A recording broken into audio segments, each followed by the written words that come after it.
What's going on, friends? Welcome back to another New World video. Today we're going to be talking about healing in New World Aeternum Season 10, otherwise known as the Nighthaven expansion. We're going to be covering weapon mastery, abilities, attributes, perks, where to get gear, and much more. If you're interested in any particular section, you can scrub along in the video or check out the timestamps in the description down below. Now, when we compare healing in this current version of New World as to how it was in the past for my returning players, not that much has really changed. You'll still want to be in a light equip load that gives you access to the dodge roll for movement so you can get away from enemies, but more importantly, it also gives you access to the outgoing healing plus 30% bonus. That is a big deal. You don't get it in a medium, and you get a big penalty in heavy, so being in light is still very much required. When it comes to weapon choice, there is still only one dedicated healing weapon. It is the Life Staff. You will always want to use this in a healer build. And then for your secondaries, in PvE, we're still looking at Void Gauntlet as a secondary weapon, or quite often Flail as a secondary weapon, and then in PvP, quite often Rapier or Hatchet is currently the choice for healer secondaries, mainly for their escape options. Now for this guide, we're mainly going to focus on PvE, but there will be a small section at the end of the video where we can talk about your healing build and how things work in PvP. We've already briefly touched on it, but weapon choice for PvE healing is going to be the Life Staff, and then you will either go for the Void Gauntlet as your secondary or the Flail as your secondary. The reason why we choose these weapons is they both have the secondary scaling of focus, so putting points into focus is the only way you can increase your healing. They have made some changes to attributes, which we're going to get into in a second. It does say that Life Staff scales off of intelligence, but intelligence does not provide any outgoing healing. Any weapon that has outgoing healing, the ability to heal other players, that healing will only scale off of focus, so you do need to put lots of points into focus if you want to heal other players. And as a result, using the weapons that scale off of focus makes a lot of sense. They'll do more damage, but more importantly, both the Void Gauntlet and the Flail have a lot of extra buffs you can provide your team by using things like Vortex, using Bludgeon, even Eruption. You can trigger additional heals, you can cleanse and heal your teammates, you can empower them, you can provide them Fortify. If we go over to the Void Gauntlet, there is a lot of rend that you can put on the enemy, which makes them take more damage. You reduce their armor. Again, you can empower your teammates, you can give them lifesteal, you can give them stamina. These are just very good support weapons. If you want to play the healer, you want to play the support, then picking the other weapons that also provide additional support, they just naturally go together. When it comes to the skill trees, we'll break down exactly what we're looking at here just a little bit, and actually in the very next section. But my advice is, if you are the dedicated healer, or rather, if I'm the dedicated healer, I like to play Life Staff and Void Gauntlet. Flail, for me, sometimes the tank will play with a Flail, and usually you just want to have one Flail per group. So Life Staff Void Gauntlet is the default.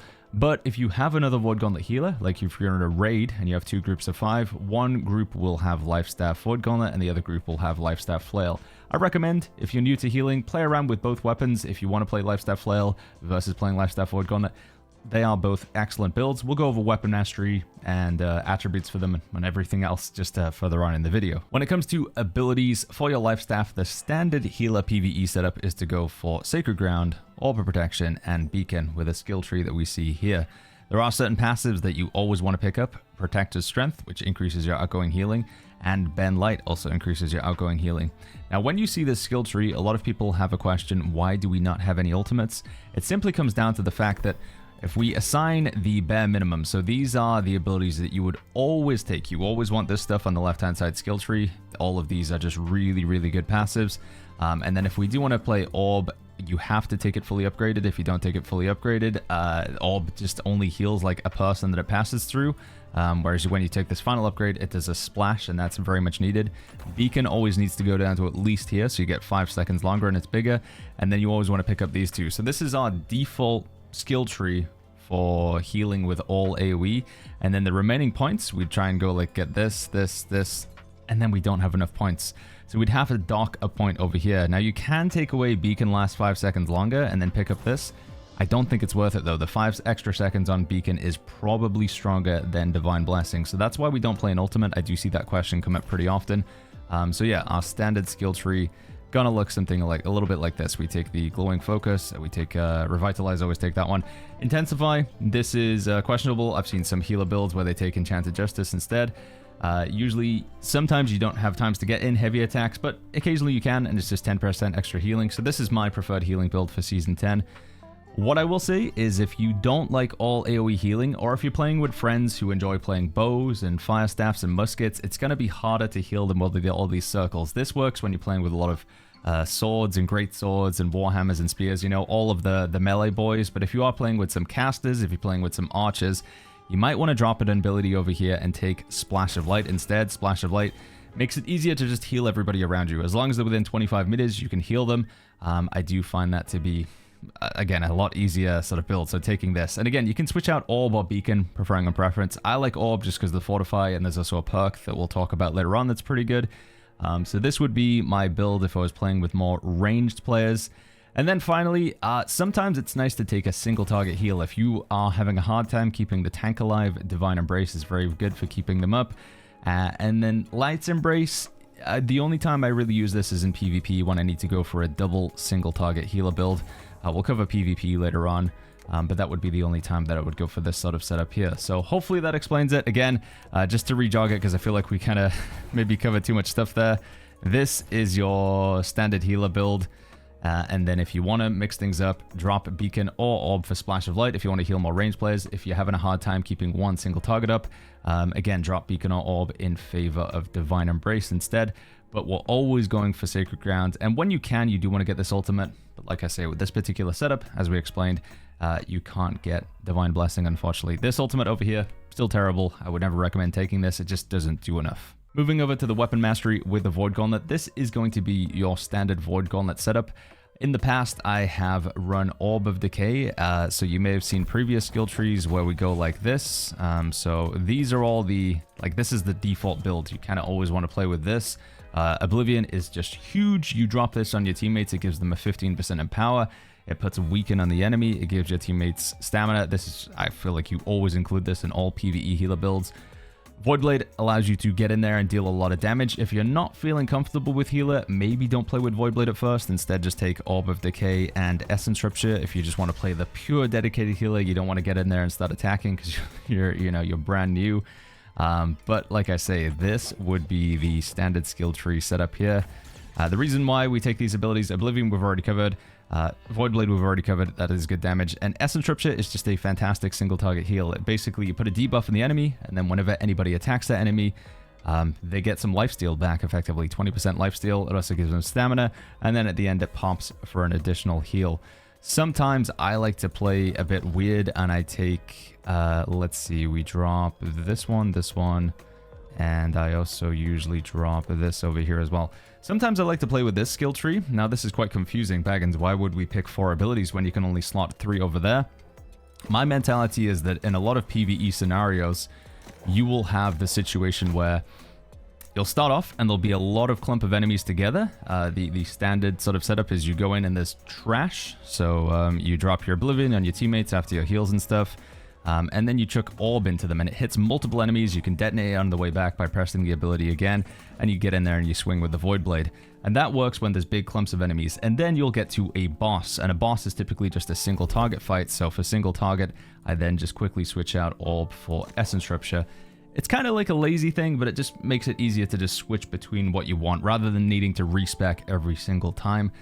So yeah, that's the standard healer setup, but if you're not comfortable going with the Void Blade, if you're brand new to healing, then you could just drop the Void Blade and instead take Oblivion, Orb, and Essence Rupture. Prioritize putting Oblivion down on your melee DPS, or honestly any DPS as often as you can. Try and keep Essence Rupture on bosses or high health targets. Orb of Decay, if you're going to play it, just pop it through a group of enemies and then detonate on the way back for the additional heal. And Voidblade, just get in there and swing whenever you can. Make sure you've always got your Sacred Ground, Orb, and Beacon on your teammates before you go swinging with the Voidblade. Moving over to the Flail skill tree, this is the standard skill tree for Flail. I wouldn't really change this too much. It is possible that you can switch out Bludgeon for Trip if you want, but these are just all really good abilities. Powerful or Arcane Eruption does good damage. It extends the duration of Rend and Weaken and Disease and Exhaust. It's just good for extending debuffs. It provides additional healing. Arcane Vortex also provides additional healing. It's also really good just damage. It's got a lot of utility in it. It's fantastic. And then Warding Bludgeon also provides your teammates with Empower, damage absorption. It's just, again, all of these abilities are super awesome. You can mix and match, but this is what I would play with Flail PvE pretty much all the time. And these passes that we picked out are also the strongest passives for increasing your healing, giving you cooldown reduction, increasing your health, increasing your armor. So I wouldn't really mix up this flail skill tree too much when it comes to healing and PvE. With the Nighthaven expansion, we have had a pretty drastic change to attributes. Generally, everybody has way less to play around with. If you compare it to Season 9, the update before this one, we had something to the tune of like 700 plus attributes, I believe, to play around with, whereas now we only have 510 as the default, and you'll only achieve this with level 70. Your gear score, your items no longer provide any attributes on them, with the exception of a couple of artifacts like the Old Crown, which does give you a few extra. But yeah, generally we're playing with a lot less attributes, so we have to be a bit more discerning with what we go with. Now, for beginner starter healers, I would recommend always going to 350 focus. As we covered at the start of the video, focus is the only stat that will increase your outgoing healing. So if you want to do any extra healing, even though it says it scales with intelligence, that's just for damage. This scales with strength, that's just for damage. That's intelligence, that's just for damage. Focus is the only thing that will allow you to do extra healing. And there are various buffs along here, 5% extra outgoing healing, 10% buff duration, kills give you extra healing. So picking up these can be quite nice as well. 350 focus, it's not really worth going above this because you have diminishing returns. So as you go higher and higher into an attribute, you just get less bang for your buck. And again, because we don't have as many points to play with in this update, I just don't think it's worth going above 350. When it comes to Constitution, if you're brand new to healing and you're feeling quite, just uncomfortable, I would start with 100 con, like so. So this is going to be your starter healer build.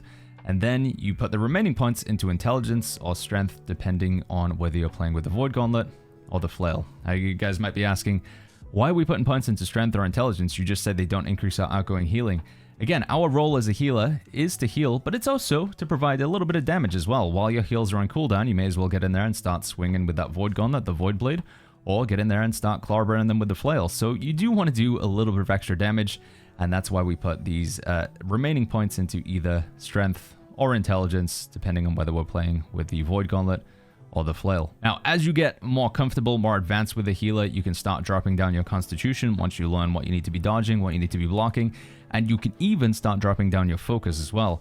I would still leave focus at 300 for now. I think getting this Fortify buff is quite nice, and I do feel like with the change, there's just a little bit less healing that you have, a little bit less umph, because we lost a few perks on the life staff, so I like to leave it at 300 focus, 50 con.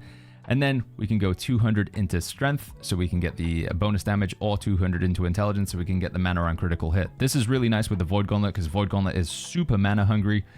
So every time you crit, you get some mana back. This can help sustain your mana, so you don't just constantly drinking potions in order to get it back. So yeah, 300 focus, 50 con, and then either 200 intelligence, 200 flail, 200 strength, sorry, for the flail if you're feeling more advanced. And then you can keep going further than that if you're really like super confident. Drop it down to 25, drop it down to 250, and just keep putting more points into strength or intelligence. So you kind of just become more of a damage dealer than a healer at that point. But those are the thresholds that I would be looking for now. Now let's talk about gear for your healer build with New World Aeternum Nighthaven. We're first going to cover gear without any artifacts, as when you're brand new to level 70, you won't immediately have artifacts, but it is definitely worth putting some in your build. I don't want you guys to think that you don't run any artifacts in healer builds. If you're interested specifically in artifacts, we're going to be covering that in the next section. Anyway, let's get started. So as we mentioned at the start of the video, you always want to be in a light equip load, and the best way to get into a light equip load is to wear a medium chest, and then everything else is light. The reason why we don't go full light armor is because we're just leaving some armor on the table. If we do take a light chest, so let's grab one from another gear set here. We go in full light. We're still in a light equip load down here, but as you can see, our armor drops down quite a bit. We're at 776, 739, whereas if we put that medium chest back on, we're now 979 and 932. So we got a lot more armor, and we're still in a light equip load. So there's no reason to go super light. It doesn't give you any benefits. It just makes you squishier and get hit harder. So the optimum, once again, medium chest, everything else light. Now let's cover the perks on the armor. What I'm currently running right now is supposedly an illegal combination. The Amazon game devs have stated that it's not intended that you're able to get these old perks on new items. So this is an old version because it doesn't have the Mark II on it. And then we have the other items that do have the 2. So Thrust Conditioning 2, Enchanted Ward 2, Sacred 2, but then there's no 2 next to this one. So what I've been told is in the next update, this Enchanted Ward is going to be replaced with another defensive slot. And honestly, I think the item is still going to be pretty good there. That is something that you'd want to be aiming for. You want to have a conditioning perk down here, so Thrust on Slash, as they are the most common type of physical damage and probably going to be your biggest threat as a healer. And then you just want to have defensive slots and potentially some offensive or charm slots as well. So here's a good example of an item that would still be legal after the update. It's got slash conditioning and strike conditioning, although I do think thrust is better than slash. Slash is one of the most common types of damage in the game, so I would focus on getting slash conditioning on your gear. Lifestealer's Draft is great as a one-off, but the general advice, guys, when it comes to the bottom perks here as a healer, I would say look for thrust and slash conditioning, as again, they are just the most threatening physical damage type. There's only 3 physical damage types in the game, so they're pretty easy to go against. Slash, thrust, and strike. Slash and thrust are the most common, so prioritize getting slash conditioning and or thrust conditioning. And if you can get both, if you can get slash conditioning and thrust conditioning down at the bottom, that is fantastic. There are some other perks that are not too bad. You can go for the Sacrificial Empowerment. Getting Vital Synergy on your chest is okay. Mortal Aggression 2 is pretty good.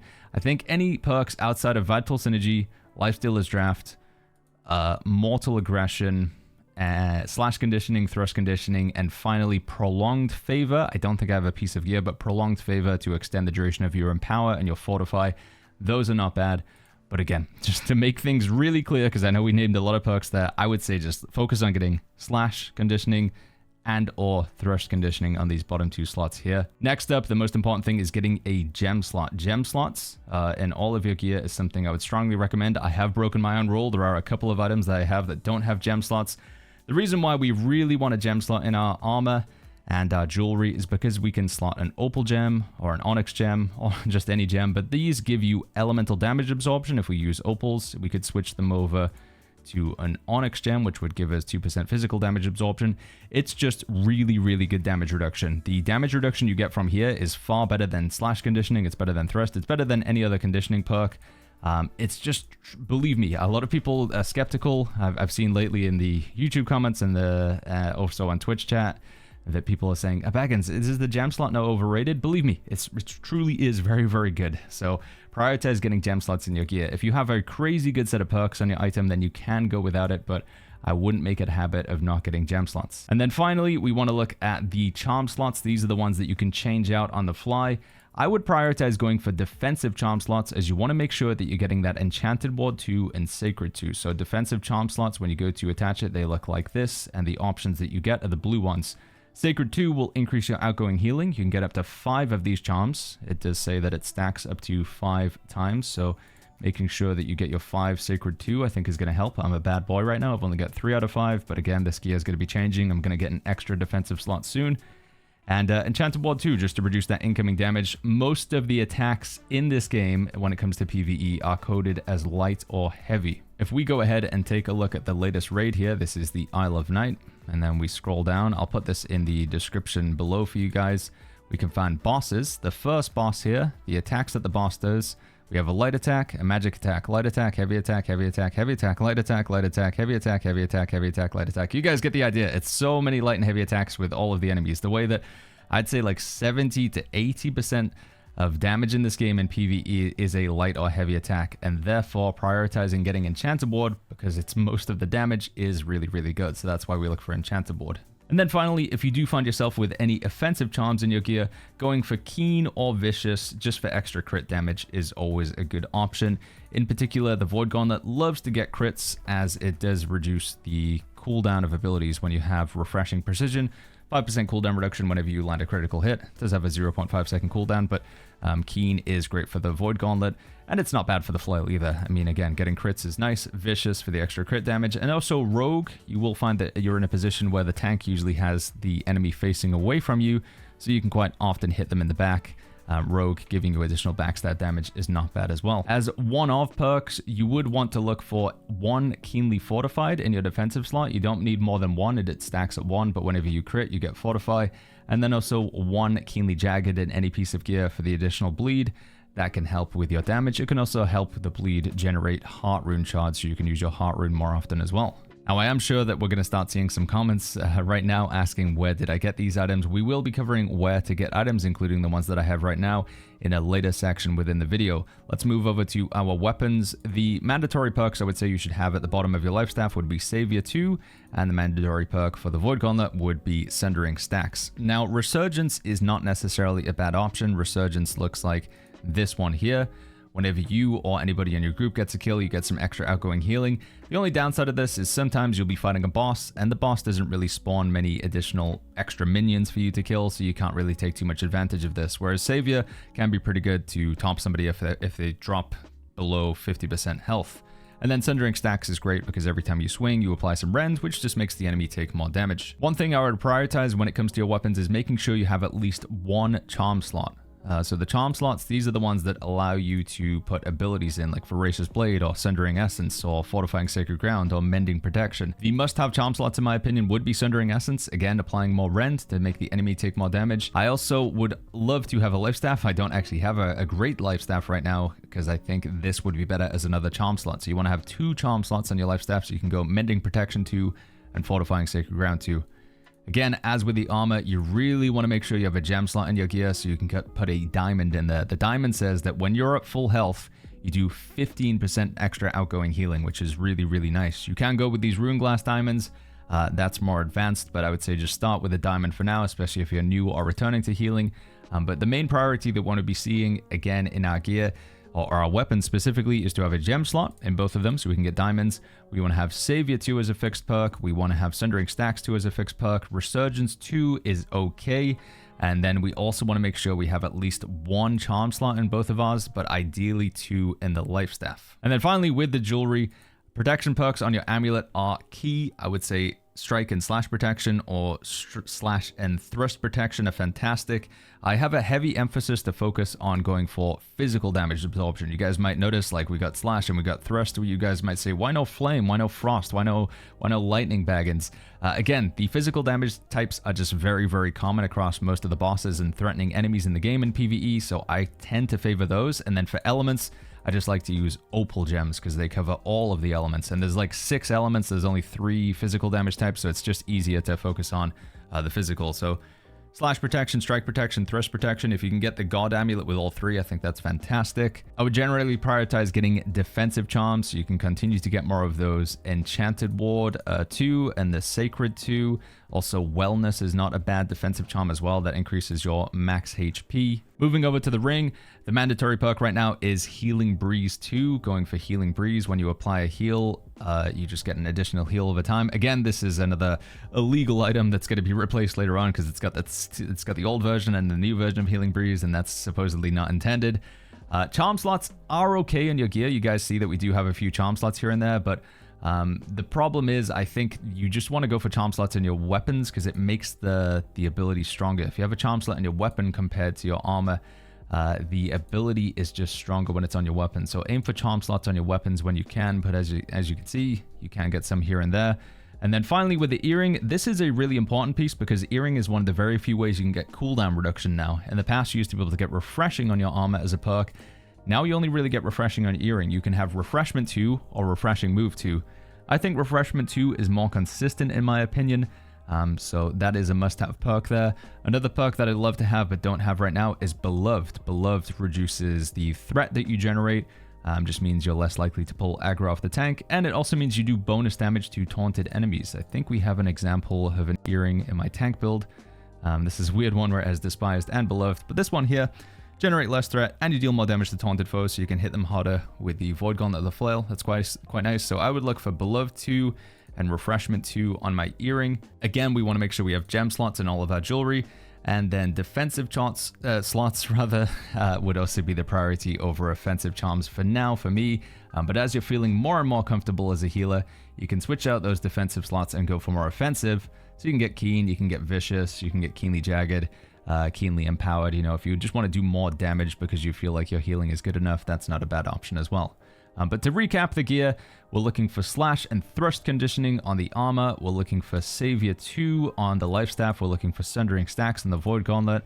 Refreshment and Beloved on the earring. Healing Breeze 2 on the ring.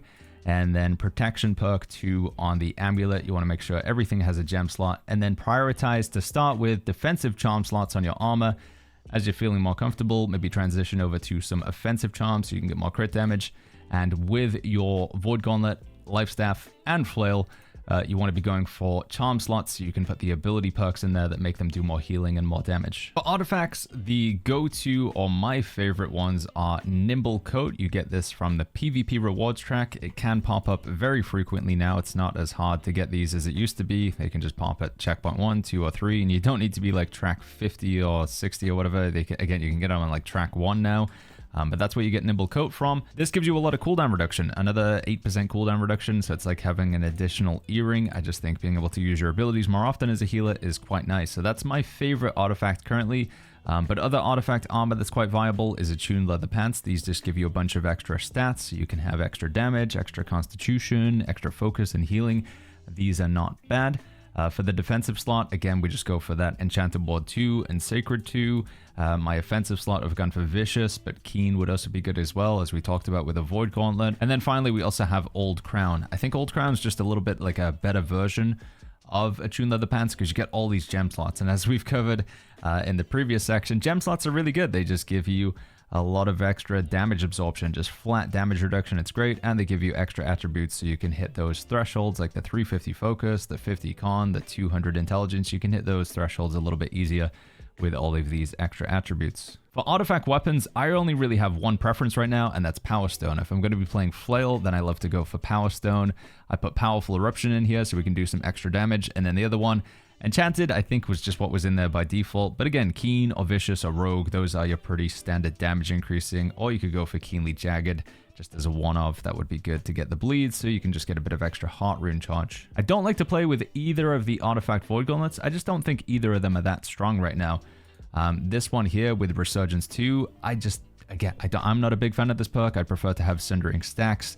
Also, Mending Rupture is just a bit more awkward to get off because you have to wait for Rupture to expire. So if you reapply the ability, you don't get the trigger of Overflowing Essence. So yeah, I'm not the biggest fan of Fraction now. It used to be really good previously, but with the perk changes, I don't rate that highly. And it's also the same with Life Taker. Life Taker, as we covered, it doesn't have a gem slot, and because it doesn't have a gem slot, that innately makes it quite a bit worse. So if you do want to play with these because you like artifacts, I think it's fine. I don't think it's going to be like hurting your build that much. For the skill slot in Life Taker, I'd either go for in fact, I would just go for the Rupture perk, the Sundering Essence, just so you can hit enemies harder and provide more damage for your team. But again, my reasons why I don't like them: no gem slot in this, and this one, Resurgence 2, I just don't think is that good of a perk. I'd rather have Sundering Stacks down there. For the Artifact Life Staffs, I also don't really think either of these are that good. Vengeance is honestly pretty awesome. It's just a shame that this defense slot was not a gem slot. If this was a gem slot, I think I'd absolutely run this because you just get some extra healing. As long as you're not standing in Sacred Ground or Beacon, this would be great. By the way, we didn't cover Life Taker. You get this from killing a monkey or a gorilla in the Isle of Zervan. Is up here called Pugnacious Perutu, and you get Fracture by closing major corrupted portals. So you need to go find these ones here, level 66 or higher. I think 66 is the highest they go right now, but you want to be looking for those. There's usually some in Ebon Scale as well. Closing those or helping out and closing those, that will get you Fracture, or there's a chance to get it anyway. Now, let's go back to the life staffs because I just kind of interrupted myself there. Vengeance comes from the PvP rewards track. It's great, except it doesn't have a gem slot, and that's just 15% extra healing you're leaving on the table. So although you get that 25% extra, I still like that gem slot. And my ideal life staff would have 2 charm slots, so we can have Fortifying Sacred Ground, and we can have the Mending Protection as well. Asita is the other artifact life staff in the game. The criteria for the artifact's a bit awkward to pull off. For 5 seconds after casting a life staff ability, the next heavy attack that passes through an ally will grant reinforced. I just think using an ability then using in a heavy attack for just reducing the damage of one next hit, it's not that good. It's very situational. It does have some decent perks. Savior 2 is what we're looking for. It's got a defensive slot. It's got a skill slot, which is pretty similar to the life staff I'm running right now. So honestly, it's as good as this life staff, except it's got this extra condition that doesn't really kick in that often. But if you did want to run an artifact life staff, this would probably be the best one because it's got a gem slot. But my best in slot life staff, as we've covered, would have 2 skill slots, so we could have Fortifying Sacred Ground and we could have Mending Protection. Again, if you really want to run an artifact, it would probably be Hasita. Vengeance is not bad, but it's missing that gem slot. But it does get 25% extra healing, so it's still like 10% extra healing in total, but you can't be standing in your own Sacred Ground or Orb or Beacon. So you got to watch out for that. You can't go in with the clump. Power Stone is the standout candidate though. If you're going to run Flail, this is just fantastic. 20% weaken whenever you're above 90% HP. 20% weaken's quite strong.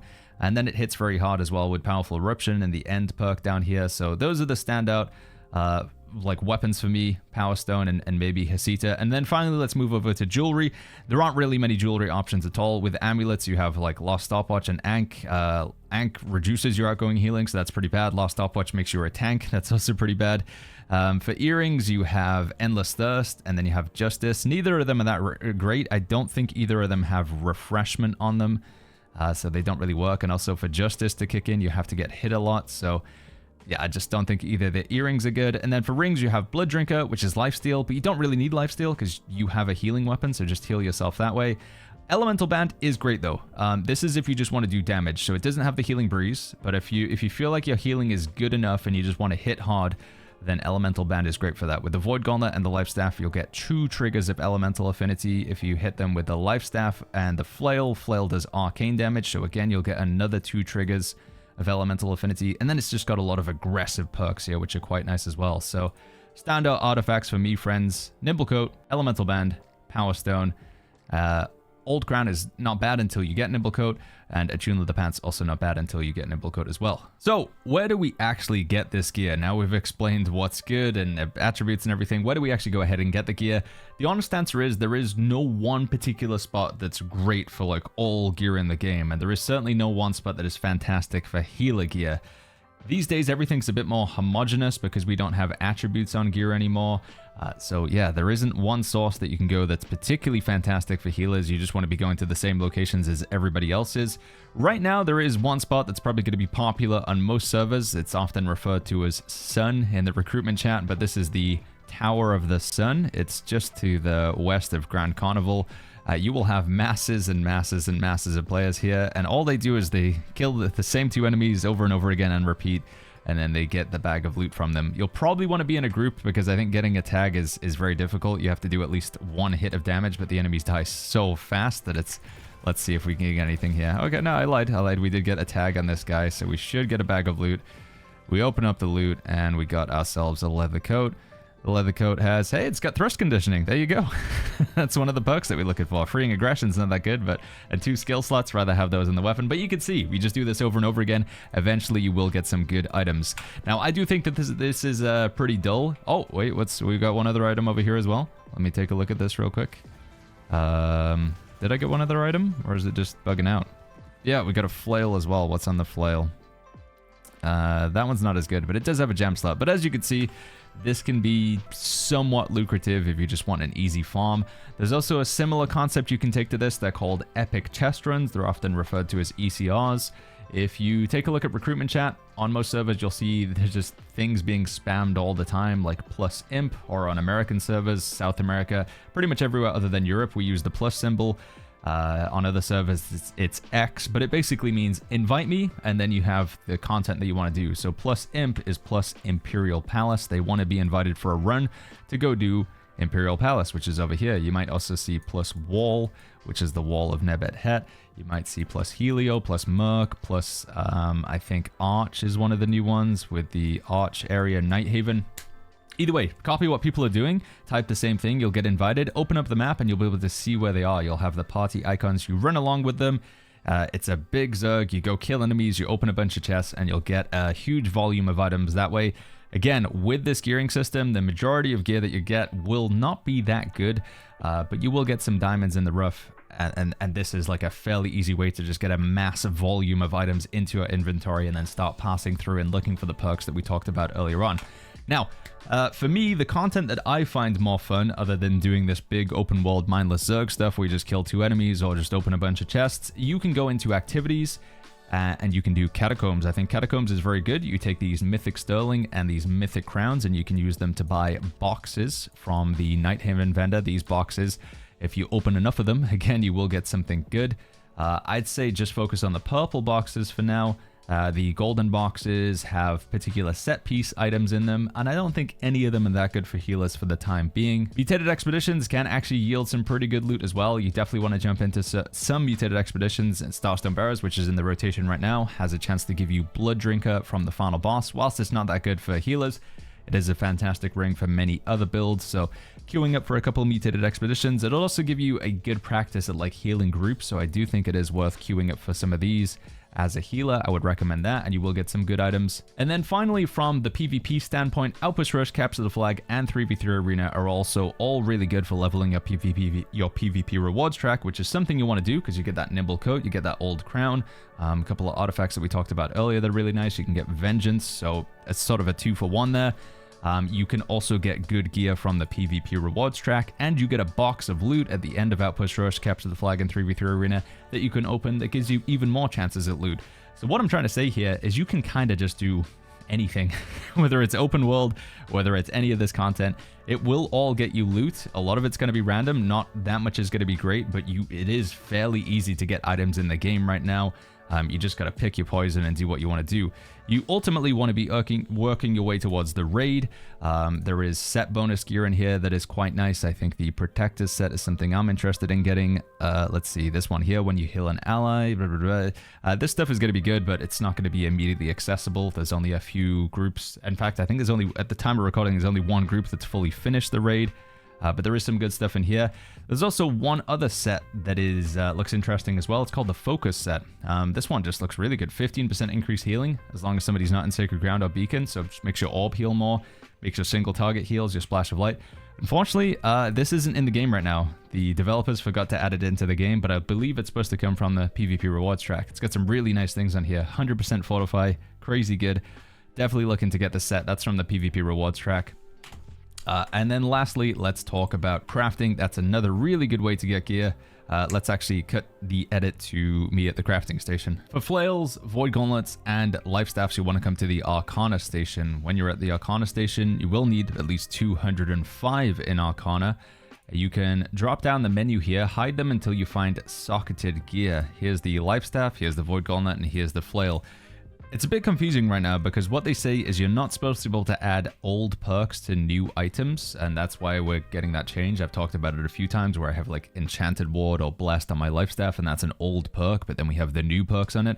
Amazon say that's not intended, but the only thing you can lock in is old perks, so don't know exactly how that's supposed to happen, but either way, I do want to say that crafting is a really good source of gear right now. Pretty much all of my gear that I have is crafted. This life staff is crafted, this helmet, these gloves, these legs, these boots, they're all crafted. So you go to the Arcana station for your weapons as a healer, and then you want to go to the Outfitter if you're interested in making some armor. When you're at the Outfitter, it's the same thing. When you're in here, you want to hide the menus until you find socketed gear. Again, you'll need 205 in armoring to make this stuff. The perks that you lock in, I don't know what good advice to give. I would say if you don't care, like they're going to change it around, but if you need something right now, putting Enchanted Ward on your armor and then hoping for the other good outcomes when it comes to the life staff, putting Blessed on the life staff is great. And putting Sundering Stacks on your Void Gauntlet is also good. But again, be aware that because they are the old perks and those are the only things you can lock in, they are going to make changes. But that gear is really good. And then lastly, I do want to mention the trading post is also a good source of gear because you can buy other people's crafts. Crafted gear can be sold. So if you want to get a good piece of armor, we could also just go for that same criteria where we were looking for Slash Conditioning 2, only that perk. And then let's just go specifically for light armor, and you can take a look through here.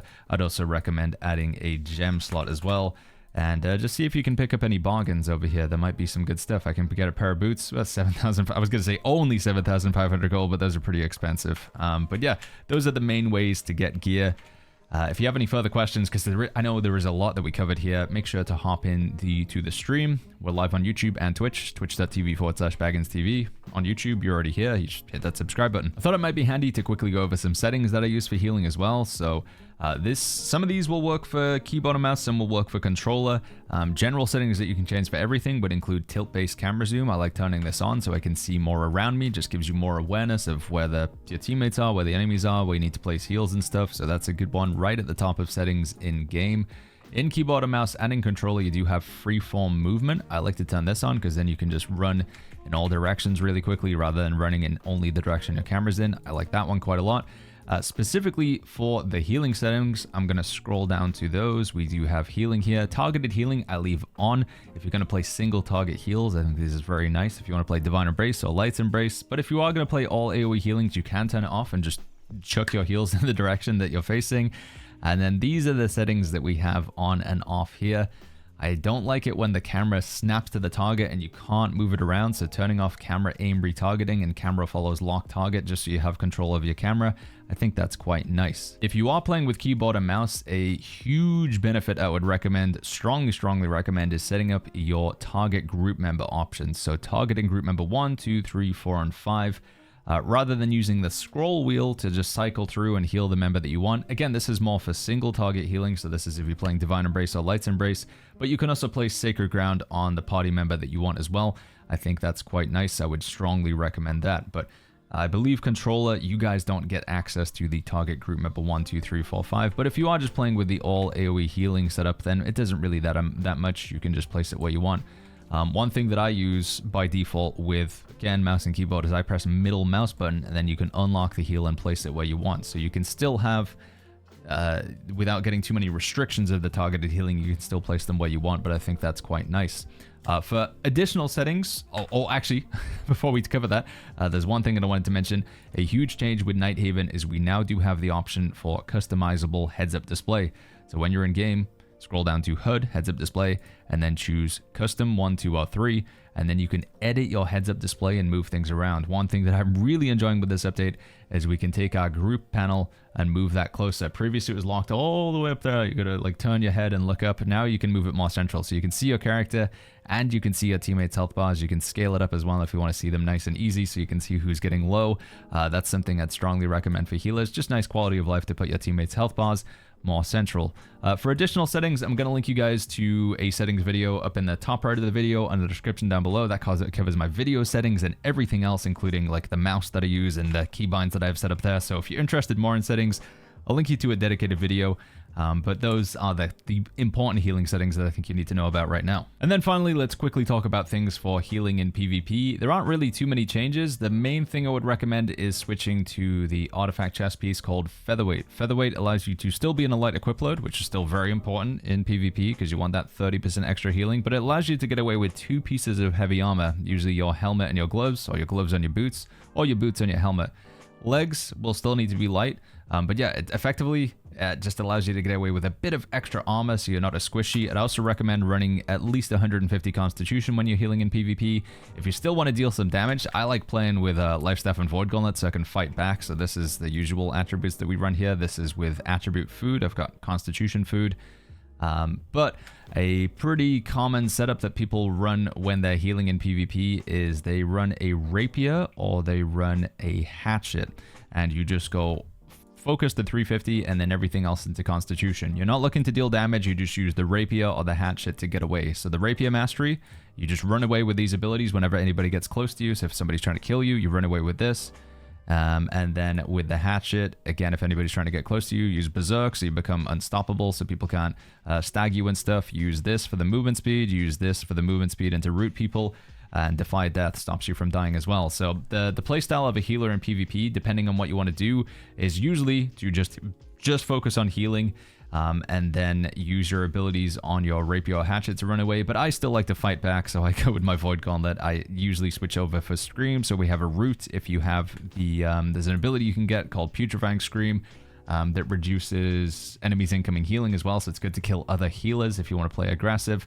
Again, if you guys would like a dedicated video for healing in PvP, because I just feel like this video has gone so long that it's probably worth I make a separate video for that one. But the TLDR is take more constitution, run featherweight and 2 pieces of heavy armor so you aren't as squishy. And then you either play rapier or hatchet if you want to run away. If you still want to fight back, go for Void Gauntlet. And this particular Void Gauntlet, by the way, if you do want to be an aggressive healer and kill other people, you can get this from your faction vendor. It's really, really good. Also, while we're on the topic, I forgot to mention it, but we should slip it in at the end of this video. There is another life staff you can get from your faction representative as well, and it's pretty good until you can get yourself a decent life staff. There is a placeholder life staff you can get from the faction vendor. Let's just take a look at it real quick here. It is this one. It's got Resurgence 2, Savior 2, and Desperate Prayer 2. So yeah, if you need a quick life staff in a pinch, go to your faction representative. You can find the Marauder, Covenant, or Syndicate life staff at the bottom. It doesn't have any charm slots, so you can't put Mending Protection or Fortifying Sacred Ground on it, so it's not going to be Bastion slot, but it is good to get you started if you need something in a pinch. All right, I think this video has gone more than long enough, guys. I don't know what the total runtime is going to be, but I believe it's probably been a long one. If you have any further questions about healing, leave them in the comments down below, or even better, hop into the stream. I've been streaming New World for like 12 hours a day for the past 5-6 days now. We're going to be doing that for the next couple days, so if you got any questions, come in, ask me in chat. We're going to be live on both YouTube, so if you just subscribe and over here, then you'll be able to see or get notified when the live streams go out, and twitch.tv/BagginsTV if you want to come over to Twitch. We do also have skins that you can earn while you're watching the stream, which is pretty cool. So if you want to improve your character's transmog, then you can get a skin while you're watching over on Twitch as well. But with that being said, if you enjoyed this video, make sure you click that like button. As we've already covered many times, subscribe for more. We're going to have tank guides, DPS guides, and so much more for this latest update in New World. But I'm going to catch you guys all in the next one.